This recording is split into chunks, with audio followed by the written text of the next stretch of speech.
ఈ cyber crime cases లో account freeze అయినప్పుడు మనం తీసుకున్న ఇన్ఫర్మేషన్ డీటెయిల్స్ లో మనం చూడాల్సిన మోస్ట్ ఇంపార్టెంట్ ఆస్పెక్ట్ ఇంకొకటి ఏంటి అంటే లేయరింగ్.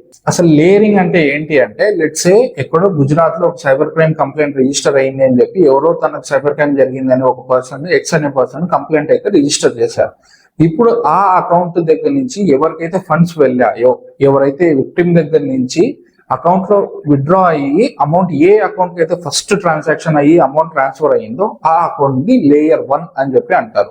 డైరెక్ట్ విక్టిమ్ ఖాతా నుంచి ఎవరికైతే సైబర్ ఫ్రాడ్స్టర్ అకౌంట్ వెళ్ళిందో అది లేయర్ 1 అవుతుంది.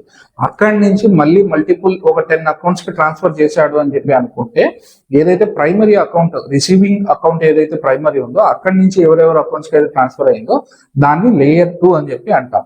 ఇక్కడి నుంచి ఇప్పుడు 10 అకౌంట్స్ దగ్గర నుంచి ట్రాన్స్ఫర్ అయిపోయి మళ్ళీ వాళ్ళు అమౌంట్ ట్రాన్స్ఫర్ చేస్తారు కదా, ఎవరెవరైతే అక్కడి నుంచి మళ్ళీ అమౌంట్స్ ట్రాన్స్ఫర్ చేసి ఉంటారో వాళ్ళందరూ లేయర్ 3 లోకి వస్తారు. ఈ విధంగా టోటల్ లేయర్ 8 వరకు అనేది ట్రాన్సాక్షన్స్ ఉంటుంది. లేయర్ 1, 2, 3 లో మీ అమౌంట్ కనుక హోల్డ్ కానీ లీన్ కానీ పడింది అంటే అది అన్ఫ్రీజ్ అవ్వడం అంత ఈజీ పని కాదు. ఎందుకంటే సైబర్ క్రైమ్ వాళ్ళు బై డిఫాల్ట్ గా అజ్యూమ్ చేసేది ఏంటంటే direct involvement of that frauded amount అనేది మీ ఇన్వాల్వ్మెంట్ ఉంది అనేది బై డిఫాల్ట్ గా లేయరింగ్ లో తెలుస్తుంది.